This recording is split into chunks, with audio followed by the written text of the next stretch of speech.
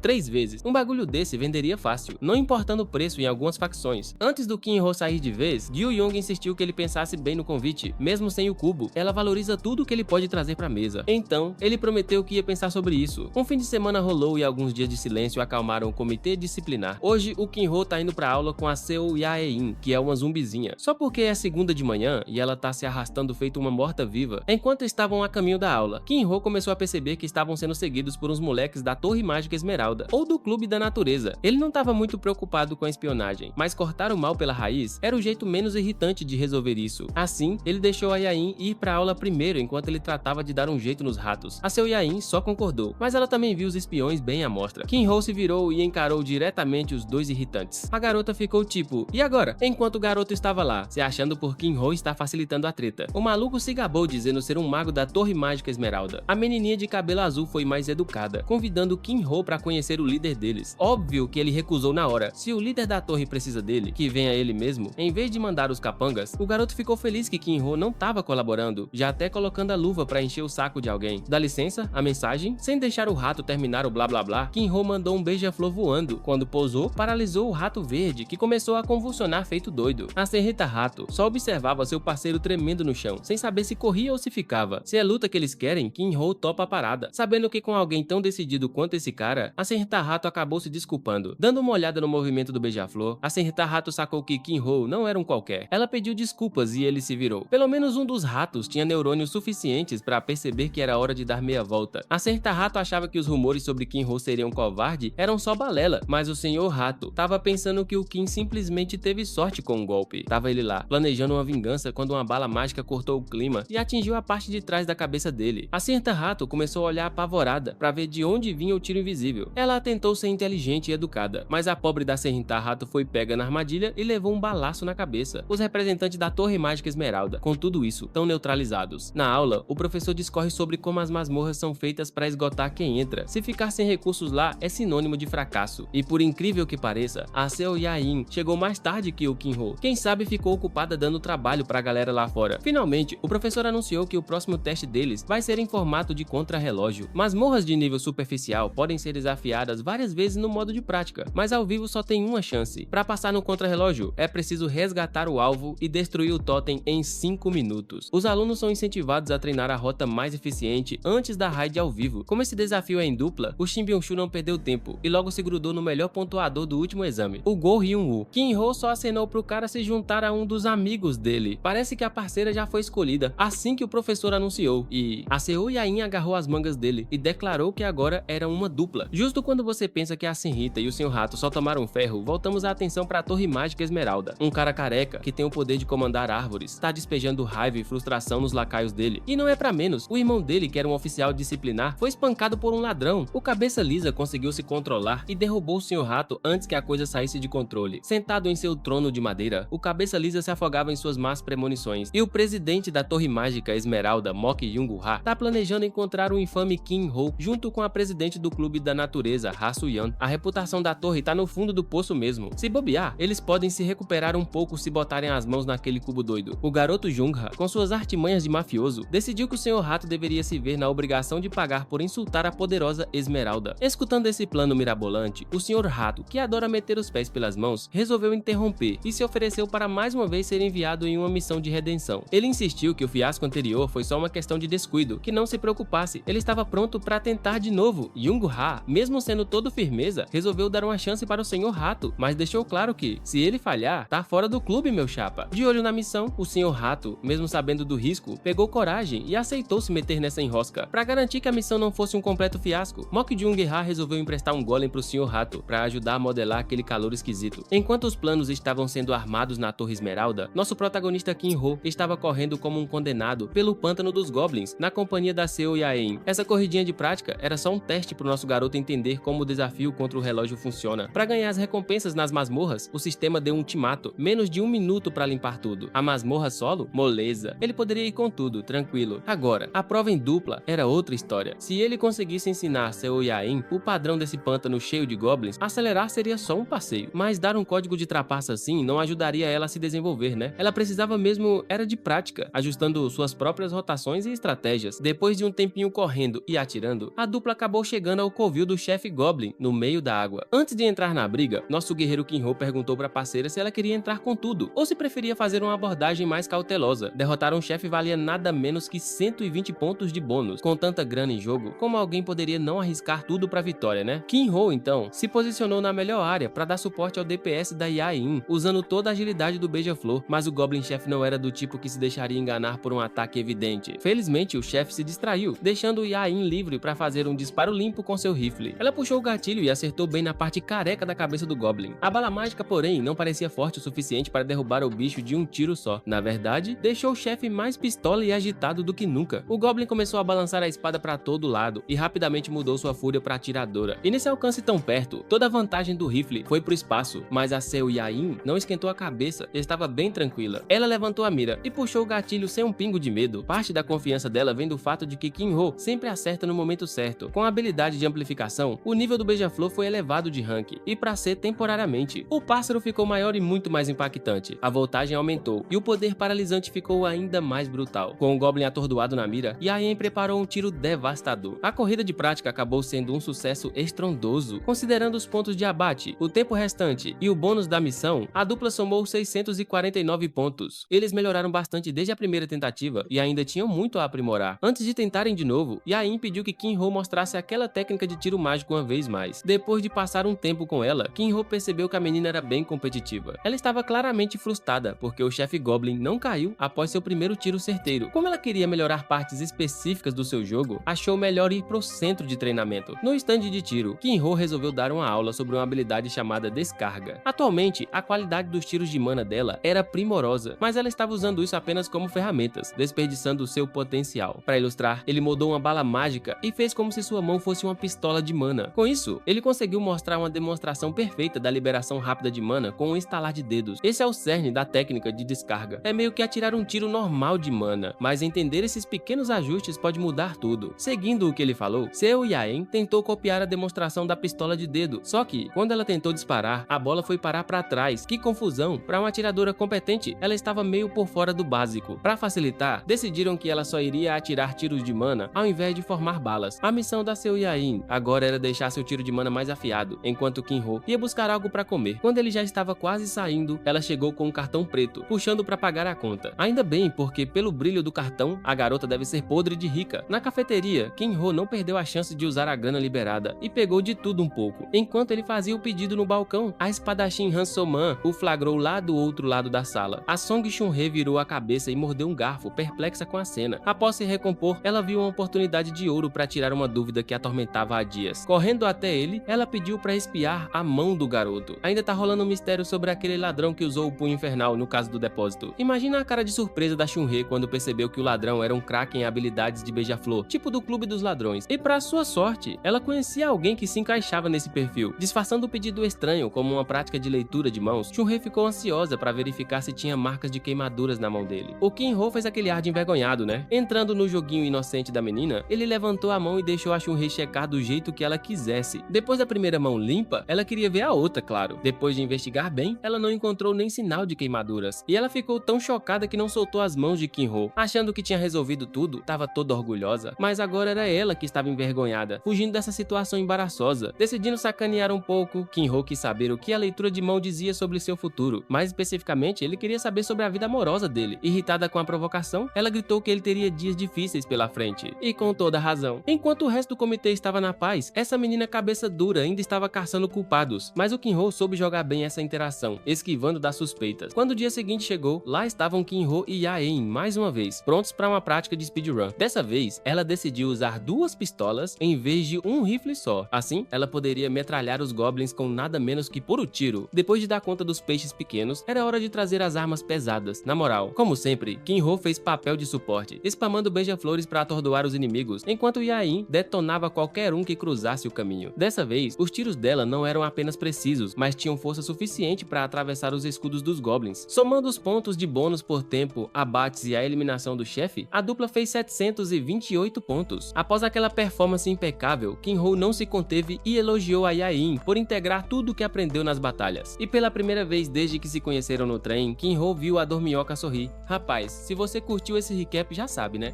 Se inscreve aí no canal para não perder as próximas partes, porque ainda tem muita treta, muita luta insana e revelação vindo pela frente. E ó, não vacila não, já dá uma olhada nos próximos vídeos que estão aparecendo aí na tela, porque tem cada história braba que você não pode perder. Então clica aí e bora continuar nessa jornada.